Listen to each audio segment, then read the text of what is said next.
Hi everybody, this is Kathryn Troutman. I'm author of the book that you received for Veterans Day 2017, The Job Seeker Guide.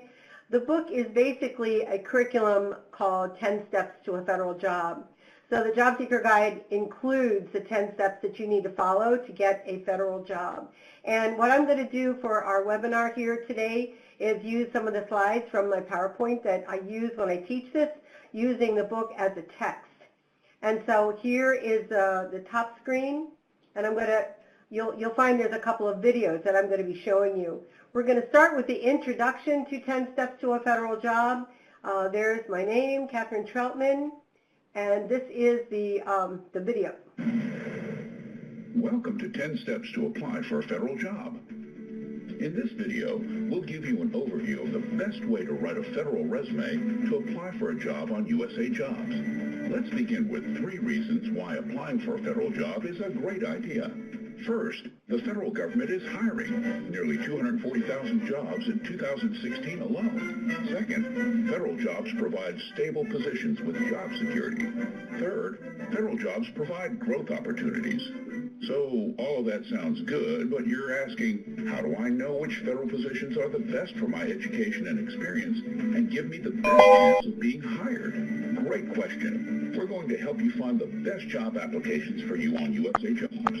We'll walk you through a couple of writing exercises that will help you translate the skills and experiences you gained from your military life to a new career in the federal government. First, how many hats do you wear at work? In other words, what types of skills did you use in your last position? You'll be surprised how these skills and hats can translate into skills for a federal resume. Second, what have you accomplished in your last couple of positions? Now is the time to brag on yourself. It will set you apart and boost your rating.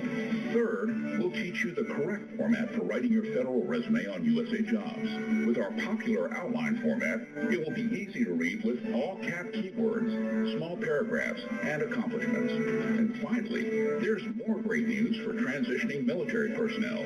You can apply for federal jobs 120 days before you walk out the door. We've got a lot of information to share with you, so let's get started. Forward? Oh, well, you get the idea.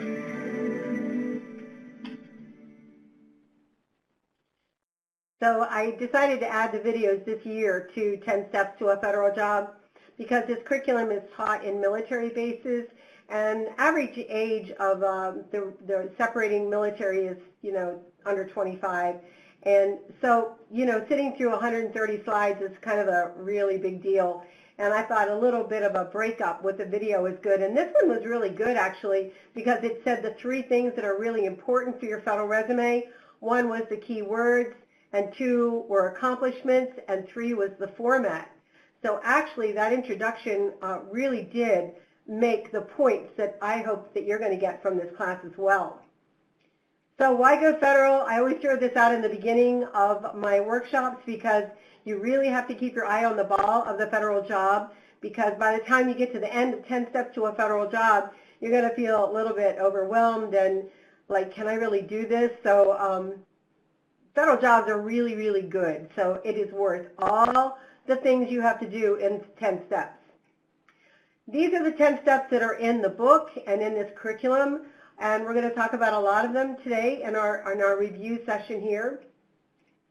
Government is definitely hiring, all 240,000 in 2016, and that was even with that hiring freeze. Remember, about 3 months no hiring. So that was 2017, but still they're hiring.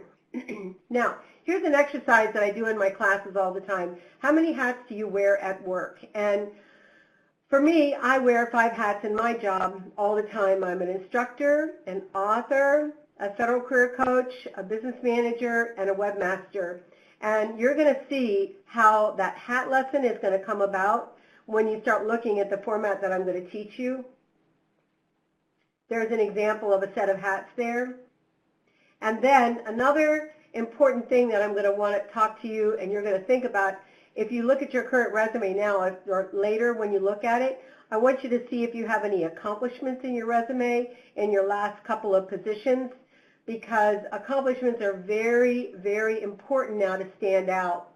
It's really good if you don't write the resume just with duties and responsibilities, if you can add a couple of stories in that say how good you are.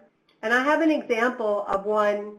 I taught a class at NAVSUP in San Diego a couple weeks ago, and a young lady came up and was sharing her story.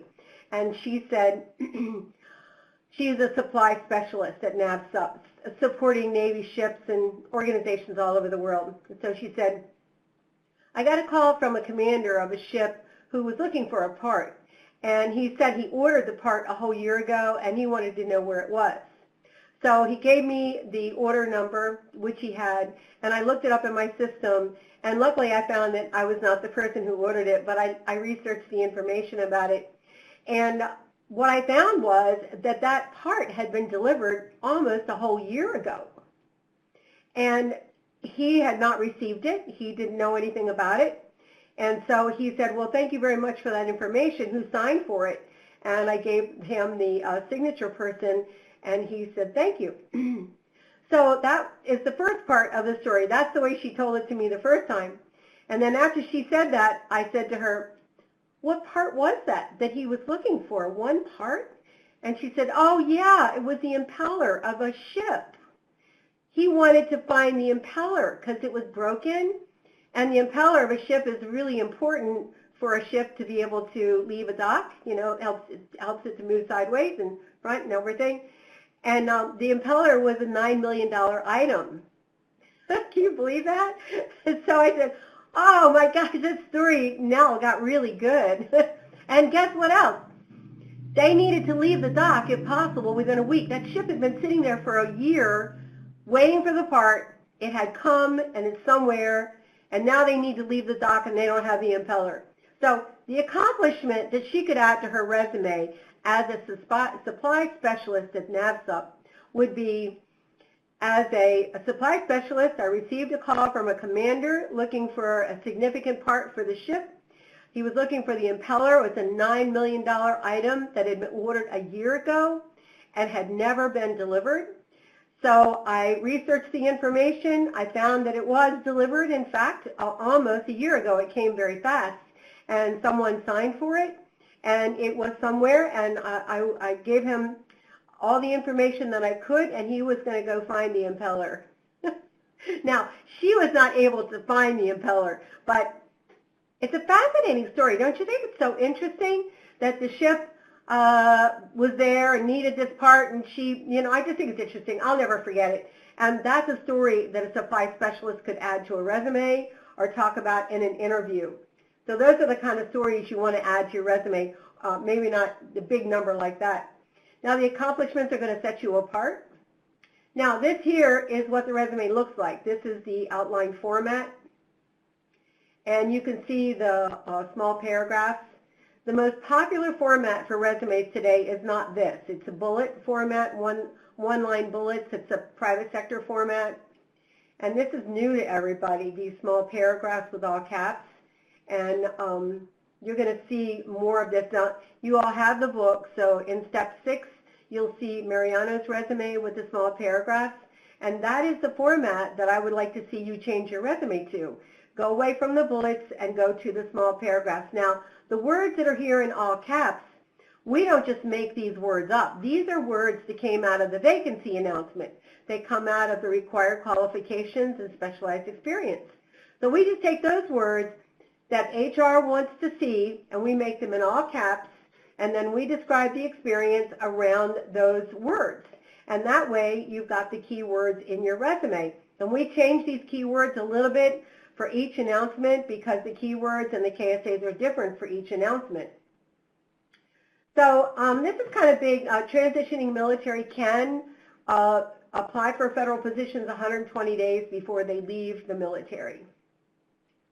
Okay, step number 2, review the federal job process.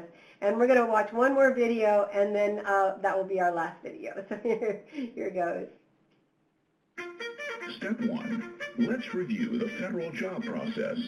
Trying to find the right federal job that matches your interests and skills is like fighting your way through a huge maze of unknown federal jobs. It's filled with guesswork, trial and error, and getting rejected for jobs. Yeah. Well, don't worry. We'll cut right through that maze with our 10 steps to a federal job. In Step 1, we'll teach you how to select the right job title, the right grade level, and even the right mission that matches your interests and skills. And wow, what a maze it is.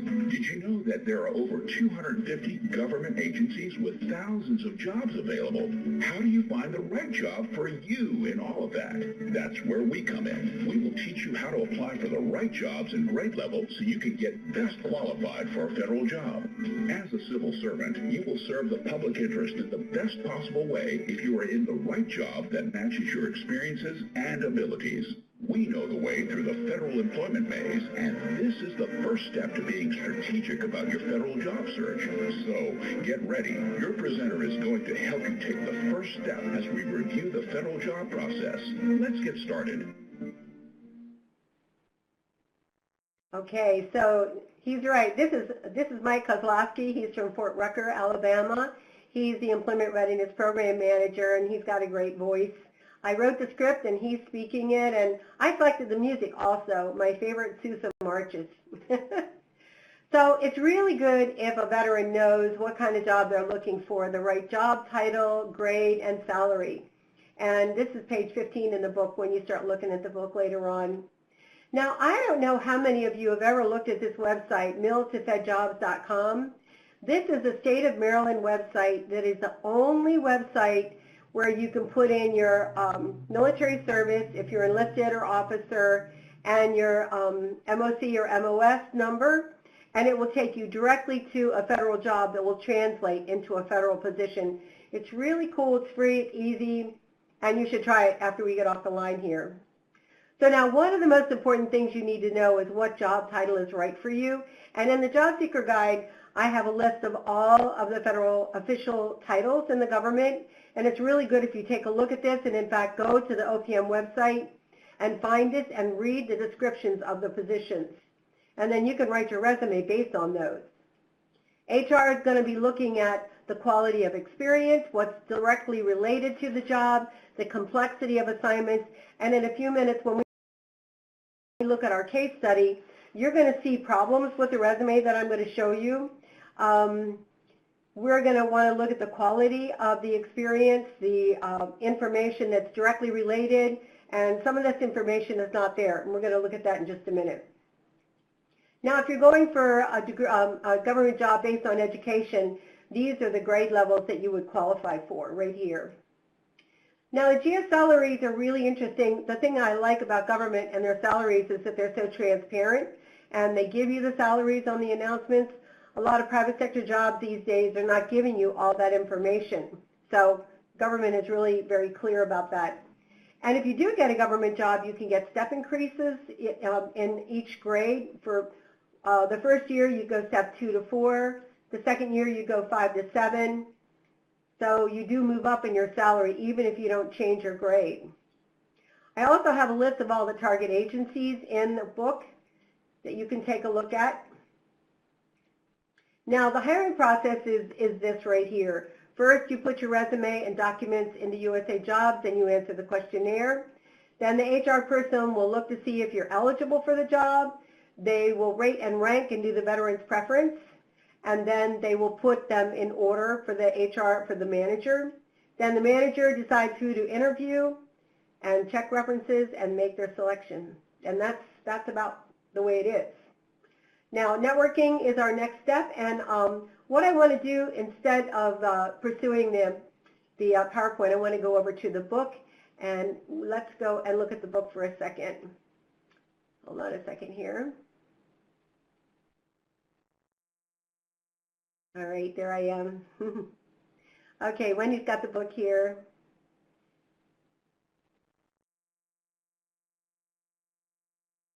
So that's the book that you all received, and I want to show you a couple of things in the book.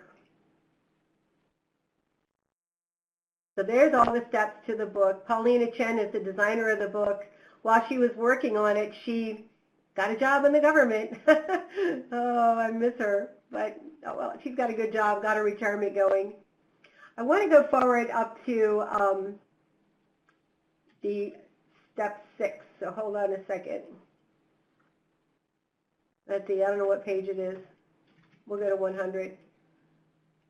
Oh, wow, look at that. Step 6. I got it. Okay, step 6, outline format. The big difference between private sector and federal is length. Federal resumes are on average 5 pages, and private sector resumes are on average 2 pages. And here's a sample of a before. This one's really hard to read because there's so many acronyms in here. It's very technical. Support the commander's vision and policies under AR 710-2. Okay, yeah, sure. I know what that is, right? No. Okay, this is the after, and this is easier to read. So now it says supply and logistics systems implementation, expert logistics guidance and oversight, including critical support for the commander's vision and Army supply policies. Now that I understand. Oh, this is a good looking resume. Okay, here's another one. This is just bullets, just a laundry list of bullets. Identify distributed workload and tasks among employees. Okay, now here's the after. So now we're using our format, the outline format. She resolves and assesses complaints. She has a lot of computer knowledge. She's got administrative skills and accomplishments. You have to simplify resumes for federal HR so that they will understand it. Okay, so we're going to skip that for a minute. Career change. Now here's Mariana. This is what I wanted to show you.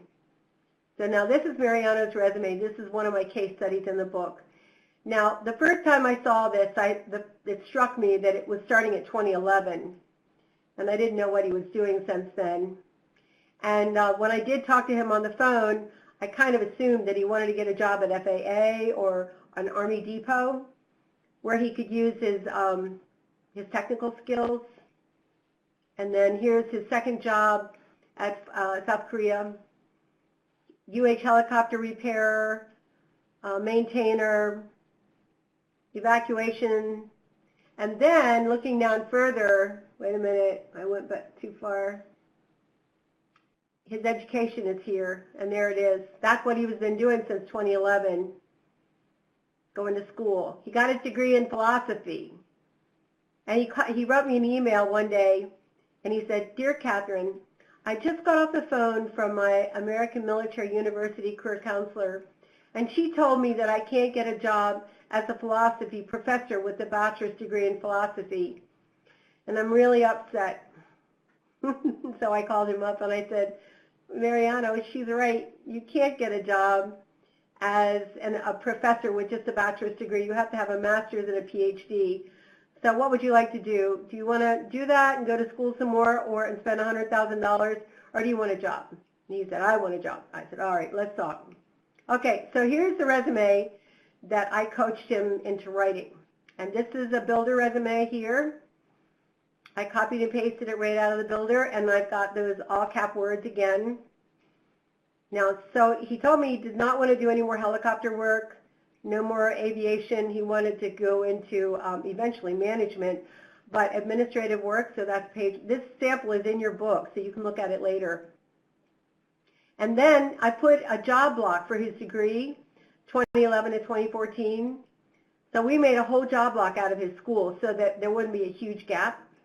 And then look at here. This is the Fort Hood job, administrative program planning, oral and written communications, document preparation, data tracking. Wow. Where's the word helicopter? Where's the word hazardous materials? It's gone. No, we changed it. So let's go back. There's Fort Hood right there. Look at that difference between that. You can't see it too well, but it's very technical, and it doesn't go for an administrative position. Okay, so this is the resume that we wrote for him. Or no, actually, we didn't write this. I coached him, and he wrote it. He just needed to know what to do. And there's the next page. There's his accomplishments here. You can see the accomplishment is about 4.5 lines long. Tells a little story about something he did. There's the rest of it. And then we put in his projects for his degree, several projects that shows that he can write and research, and then there's his awards and everything. So this resume is 5 pages, and this is what happened. I'm happy to say, there he is. He got hired at FEMA, GS9, and he's still there today. I met him about 6 months ago, and he's doing very well. And now, there's his current resume, his FEMA resume right here. Isn't it cool? So now he is doing administrative HR work, procurement, communications, and then he wrote his application to get into the Emerging Leaders Program, and he got in. And now look what he's doing. He did something in Region 8 in the Colorado Regional Headquarters, and he was the acting tribal liaison, working with the tribes to help them to write a COOP plan for disaster management. So wow, he went a long ways, right?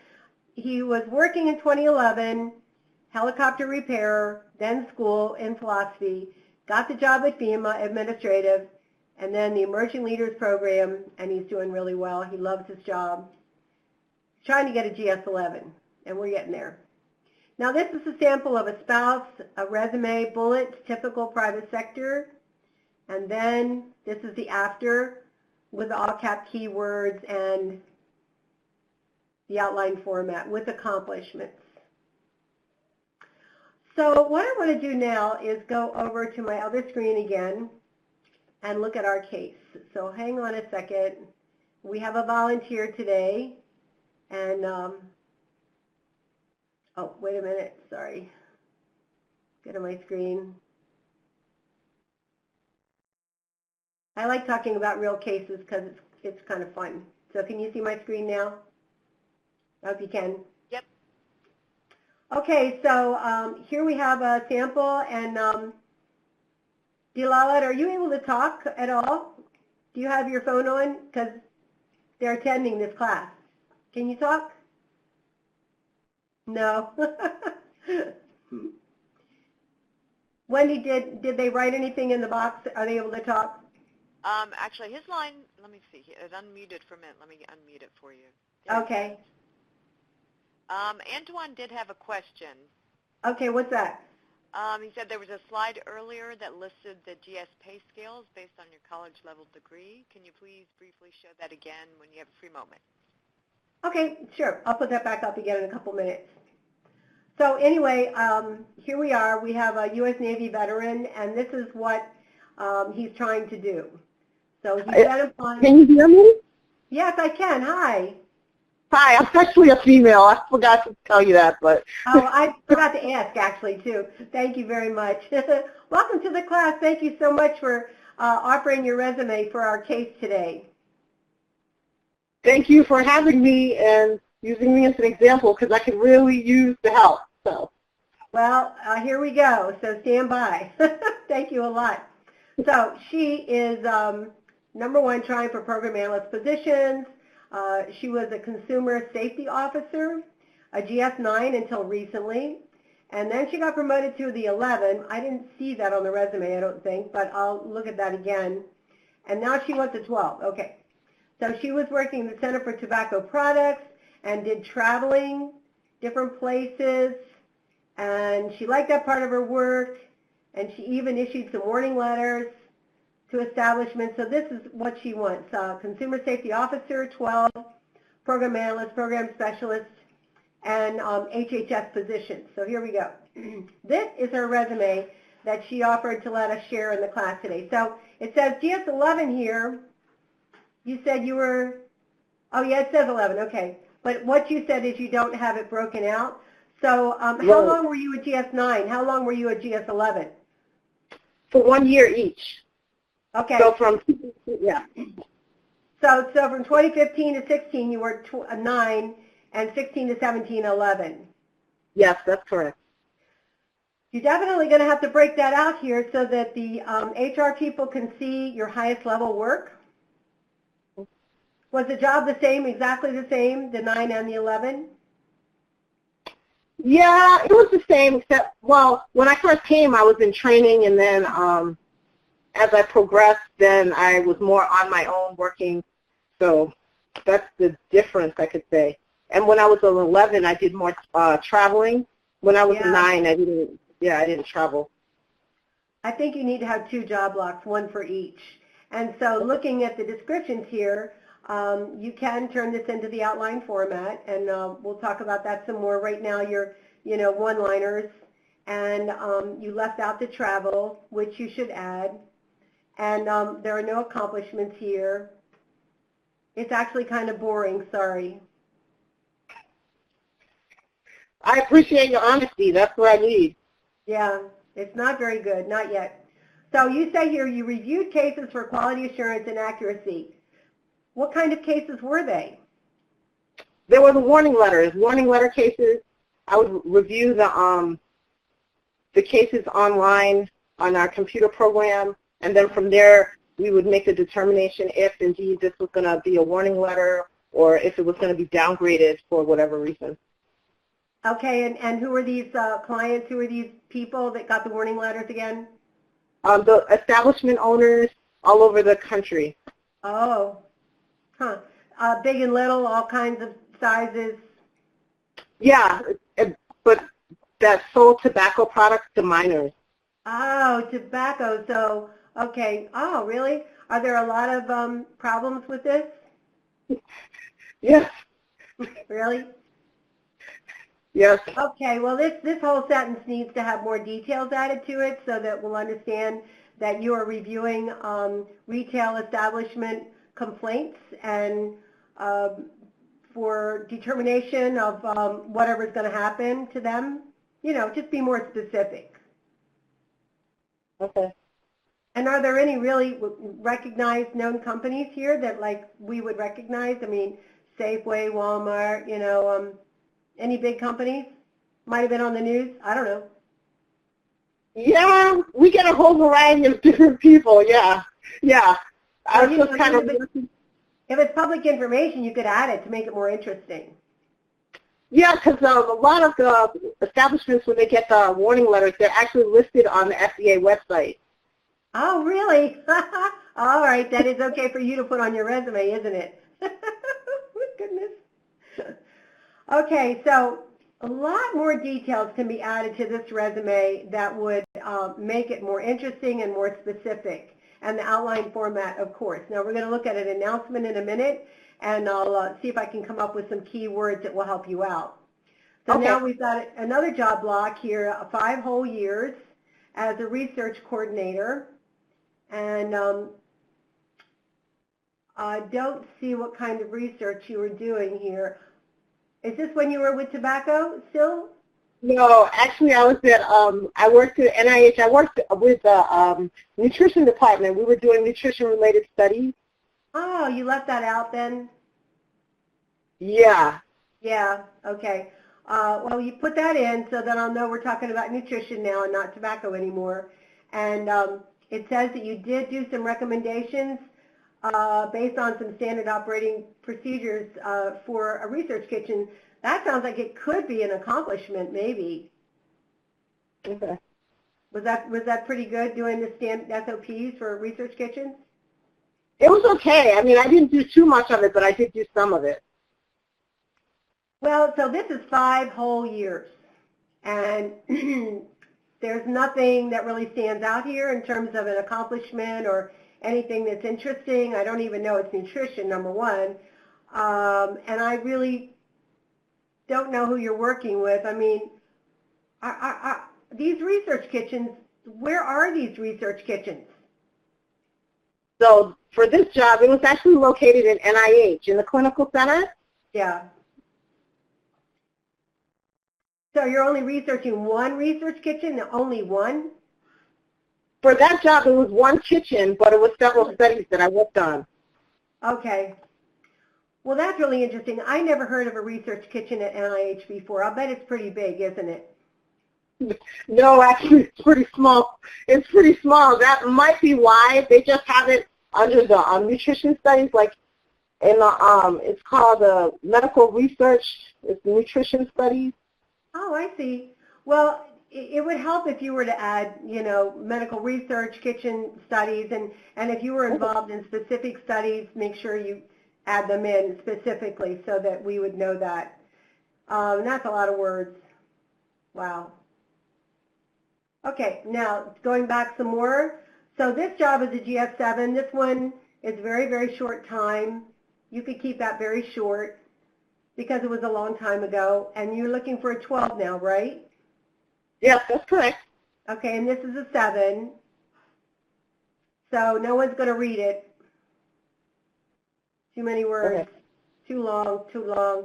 So that's for all of you when you have your earlier positions that are not going to be relevant to the job you have now, because the government is looking for 1 year specialized experience at the next lower grade level. So what they're really going to be looking at here in this resume is that 1 year as a GS11. And you don't even have it broken out. Right now you've got 9 and 11 blended together. And so that GS11 job on here is the most important job on here. So sometimes people, oh, your resume is 11 pages long. You have to know how to make it shorter. And so your resume should be 5 pages, believe it or not. Okay, so this 7 job is way too long. Then we have another research coordinator job. This should be shorter, like 4 lines long. That's it. Another research job too long.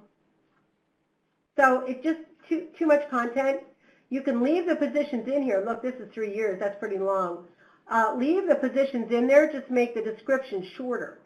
Now, going back to education, you're okay on education. Now, here's the big question that I had for you.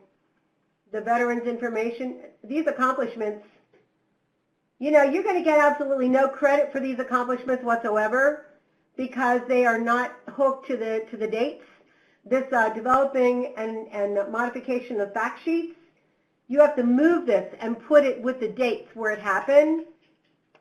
So this is why you're not getting anywhere with this resume, is because you've got some good content back here in the back of the resume. Where did you do this fact sheet for study participants? That was at NIH with the research kitchen. The kitchen. Okay, move that up to the kitchen job. Okay. Right? Instructional handouts for study participants, is that the kitchen also? Yeah. All right, all this stuff. So I didn't actually work in the kitchen. I worked as a research coordinator, but I worked with the kitchen staff to do a lot of, That's fine, I know. So all these accomplishments got to move. Put them up in the dates where they belong, and then, because I was missing them, I wanted to see them, right? I was looking at it and I was bored, right? Remember? I said I was bored? Well, if you had the accomplishments up in the job block, I wouldn't have been so bored. You got to move these so that the HR person, you can keep them reading the resume and impressed. Okay, now these ability to, all this has to go. None of it. None of it. All got to go. It's very repetitive. I don't need it. Okay, now back to the Navy. So you were in the Navy, but you were mostly in the reserves, right? Yeah. So just make that clear in the resume, because when I saw this back here, I thought, oh my gosh, you left out job blocks with the Navy. I honestly think you should make at least 1 job block for the Navy, because, I just scrolled through the whole history and there was not 1 job block for Navy. Make 1 block, military, instead of putting it at the very end, okay? So how would I do that then? How would I move that? It would just go as a block. You have to make a job block out of it, so that it's a job. Like, you could do it right after this one if you want. I see now what you're saying. I see now what you're saying. Yeah, you got to bring it up into employment instead of just stuck at the bottom. Okay. Okay, now the announcement. So your resume does not have the keywords featured well enough. This is a consumer safety officer position. It is a GS 13, which is awesome. It's in College Park. So what I'm going to do is scroll down and find the keywords that should be featured in the resume. And this is very, very important for everybody to see how to read the announcement. So she's going for this description right here. You're going for the 12, right there. In order to qualify as consumer safety officer, you have to show this experience in your resume. And here's the resume. Now I'm just going to put this right into the 11 block, which is right here. And this is what has to be featured at the 11 level, right there. And this is what HR is looking for when they're reading resumes. They want to see that you've assisted with the development of regulations and policies, conducted food safety assessments, and reviewed documents. Now the food work, I don't think you've done it at the 11 level. The 11 level for you was tobacco research or consumer safety. But maybe it'd be all right. I mean, it is food safety. Do they consider tobacco to be food? No. No. But anyway, it is safety assessments. We'll go with that. Okay. Right? Yes, it is. It is. Yeah, definitely it is. So at the 11 level, you have to show these skills here at the 11 level, because they're not going to care what you did as a 9. So develop regulations, guidance, and policies. Or you could say that you implemented, analyzed. Okay, then the next one is analyze, conduct safety assessments. You did that really well, all over the place. And then review documents, embodying policy and proposals on safety. Redo documents for safety. I don't know. You'll have to change the language around. You may not be perfectly well qualified for this because your food work was not at the 11 level. You see what I mean? Yes. So this one you may not get best qualified. But my point in having your case here for our class is to show exactly how I'm matching the words for the announcement. Okay, now let me go find some more words. Okay, that's the first set of words. Now, let's see if there's any more. How you be evaluated. Okay, here are the competencies that they're looking for to make sure that you are qualified right here. So I'll put those into here also. So you do have a lot of experience. Scientific regulatory procedures, safety. Okay, scientific regulatory procedures. I'm just going to go down and see if I can find those words. You do have knowledge of scientific and regulatory procedures, don't you? Yes. Yes, you do. Let's see if we can find those words, 4 of them. Scientific and regulatory procedures. I'll make this bigger. Scientific and regulatory procedures at the GS 11 level. It's not here. It's not here. Okay, because I didn't use that specific word. No, not here. You will not get qualified for this if you don't use that term. Okay. Yeah. Develop you don't even have, you know what? Okay, you do have Division of Promotion, Advertising, and Labeling as an area of knowledge. What other regulations and guidance do you follow?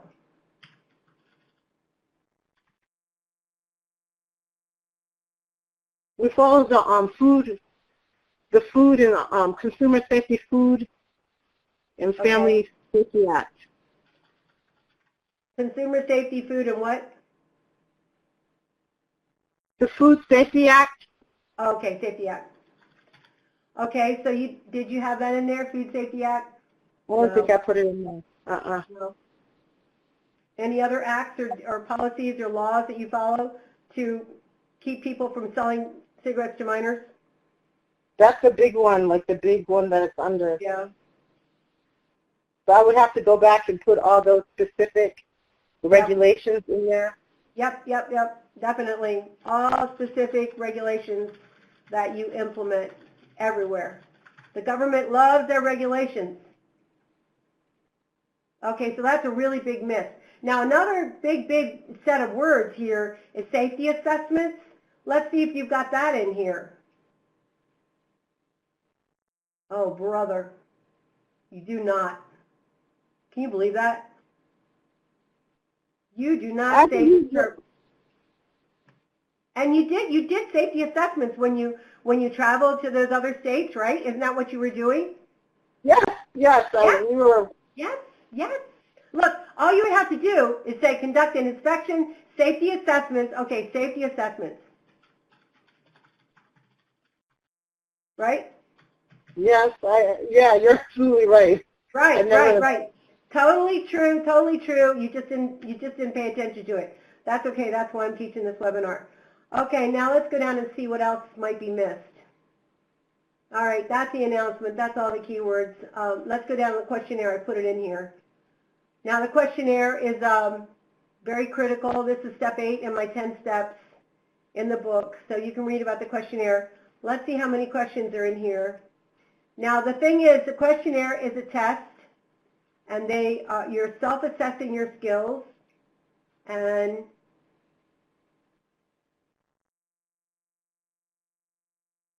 you would have to be able to say that you have this experience right here, and you'd have to prove it in your resume.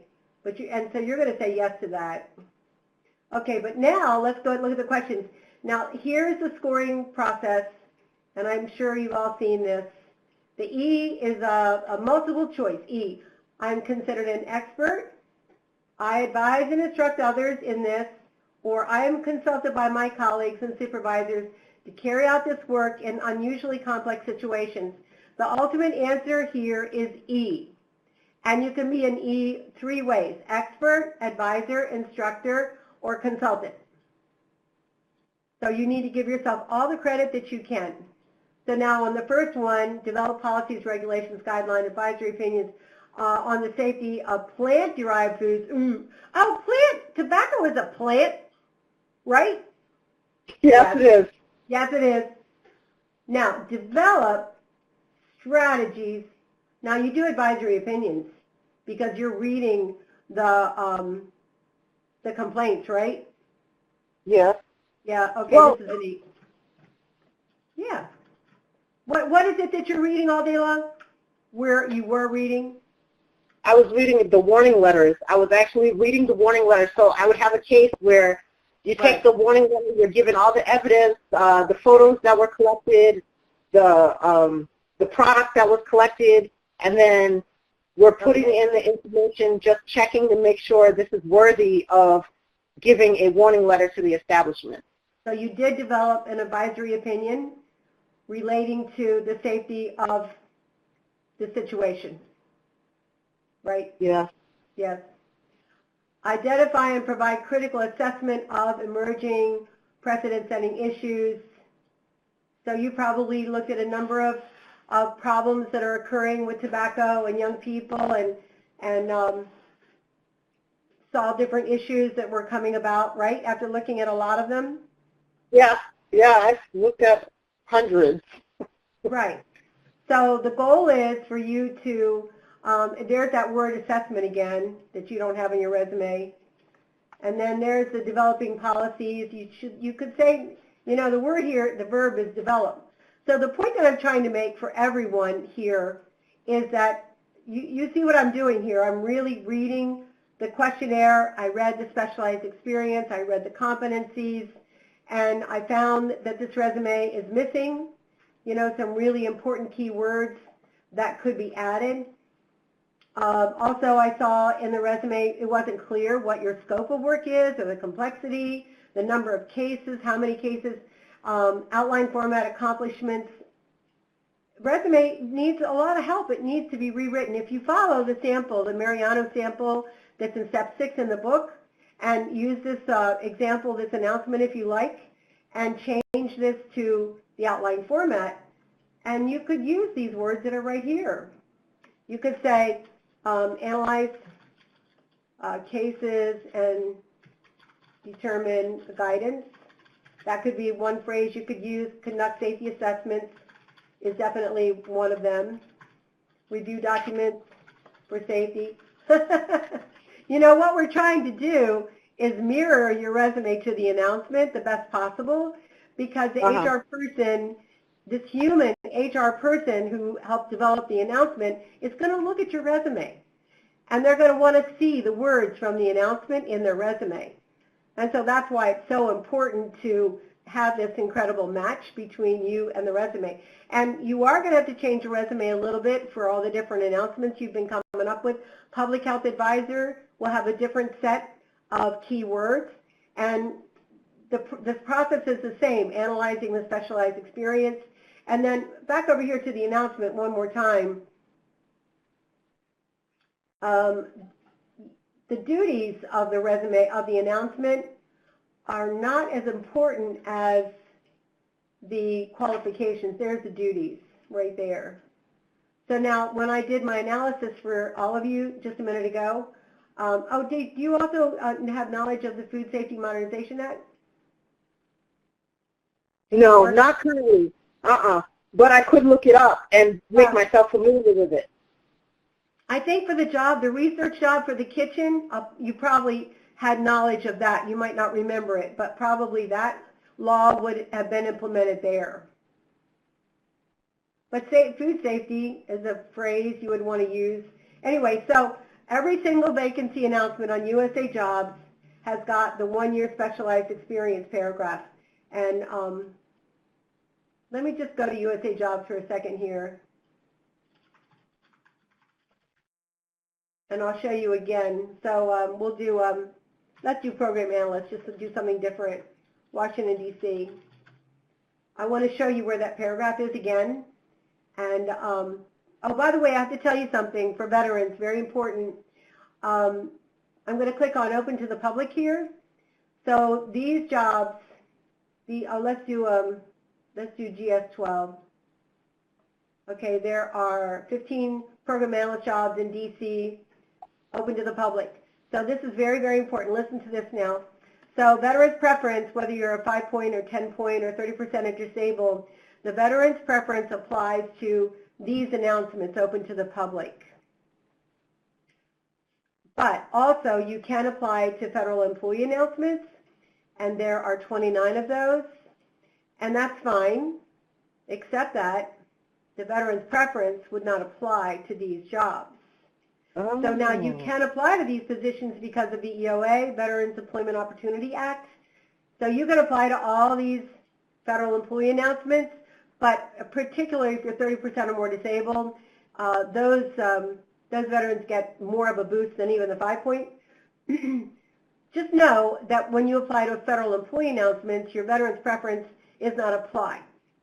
Whereas if you apply to open to the public announcements, veteran preference applies, and you might have a stronger chance of getting to the top and beating everybody else. Now, if you are a 10-point vet or a 5-point vet, you're going to have all these veterans at the top of the list, you and 15 others. So you're going to compete with those. So just remember that. And I had asked if you would tell me 3 things you learned from this webinar and send me an email, and that could be one of them. Now let's look at this announcement, Program Analyst, Defense Activities, and I'm going to show you where the keywords are. So scroll down to the requirements, and right here, right that. Specialized experience required for the 11 is this right here. Let me make this bigger. Prepare position papers, make presentations. Recommend alternatives.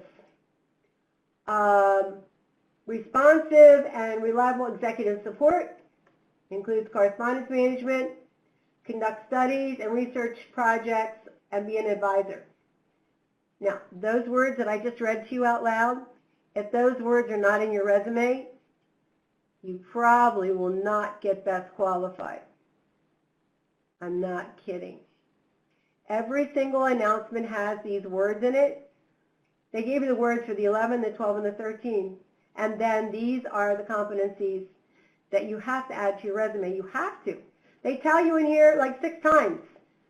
The resume must prove that you have the specialized experience. Let's do one more. That's my favorite part of the announcement, obviously. Okay, OIG at DOD. Okay, here we go. This is a 1112 AD, whatever that means. That's a pay band. 5 vacancies. That's really good. Wow. Temporary. Oh well. Okay, here we go. Looking for the keywords. Scroll down, scroll. Oh my goodness, look at that. Oh, they're giving you the general KSAs or the 343. They took this right out of the occupational standard. Wasn't that nice of them? Okay, now, here we go. There it is. It's the same thing as what they put above. Okay, now, so knowledge of functions of processes of principles of management. It's very general, isn't it? Okay, management and or, I like this better, analysis and studies. The word studies is so important for this job series. Communication, technical information, communicating out loud to people, stakeholders, writing reports, executing an audit, inspection, or investigation, working with the team, and understanding this law, and meeting effectively with this. A lot of people talking going on in here, conducting activities. So what I want to really bring out to you, we only have a couple minutes, is that this section in the announcement, the qualification section, look, it says right here, your resume must demonstrate that you have to have this in your resume. And I'm sorry that it is a little bit different for each announcement, but these jobs are so competitive, you don't have any choice. If you want your resume to stand out, then you're going to do it. Here's a program analyst at Census. Real quick, here we go again. They're hiring a bunch of people, obviously, for the Census Bureau that's coming up. 1 year specialized experience, there it is, right there. Right there. Match your resume to this. Change the key words to these words. You don't have to rewrite the entire resume, but HR, actually I taught a class at Census, and one of the HR people said to me kind of under her breath, she said, when I see the 1 year specialized experience, I stop reading. This is a deal breaker paragraph right here. People don't know it, so this is really, really important. And this is in step number 3, research vacancy announcements. 4, find keywords. 5, core competencies. 6 is the federal resume. 7 is the questionnaire and accomplishments. 8 is apply for federal jobs. So I'm kind of covering the content here by going live to USA Jobs. So thank you very much for volunteering your case for my exercise. If you rewrite it and add accomplishments, send it back to me. I'll look at it again, and I'm hoping I'll be fascinated with what you do. That's okay. And, I just wanted to say, I actually had another resume, but this is the one I always use. And like you said, you're absolutely right. I should change it up because one of my other resumes that's on USA Jobs, I actually changed it because I think I had listened to a seminar you've done before, and I did change it up. But this is the one I always use. That's why I gave it to you. So, but I'm going to take your advice because, like I said, you're the expert. That's right. Do what I say. HR people love this format. I teach this class all over the United States in every agency you could list off. And HR people like coming to my classes and listening to me talk and inspire people to make their resumes more interesting and easy to read and keywords stand out and accomplishments. And they love this format. They love the outline format. They love the accomplishments that would be related to the job. And they like my emphasis on the questionnaire. Give yourself all the credit that you can. And so thank you very much, everybody. Please send me an email and tell me 3 things you learned today that will help you to do a better job. And we write resumes at the resume place also. So if you want some professional help and you don't mind paying for it, we're here. But for Veterans Day, I wanted to give you as much as I could, including my book and this training class live. And I really appreciate the case. Thank you so much. I hope you learned a lot. And good luck to you. And you'll see me again somewhere. Thanks, everybody. Antoine was wondering, don't forget his question about the GS pay scales. Okay, the pay scale for education, right? Okay. GS pay scales based on your college level degree. Yeah, it is, right. There it is right there. So if you have a bachelor's degree, it's a GS5. But that's only if you're qualifying based on education alone. So if you're trying to qualify on education and experience that's relevant, then you could get a GS7 or a 9. But if you're like 22 years old, just out of school, it's a 5. Now, if you also had 3 internships and that added up to 1 year, then you could also qualify for a 7 maybe. So master's degree is 9. So what education do you have, Antoine, that you want to use to qualify?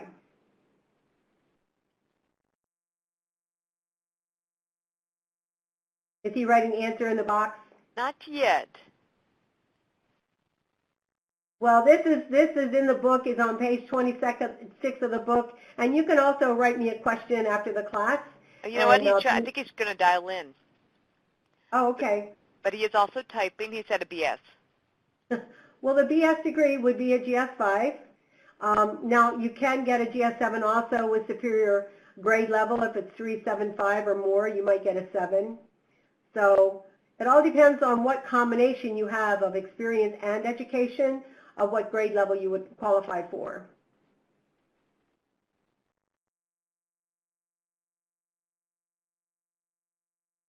Typing anymore.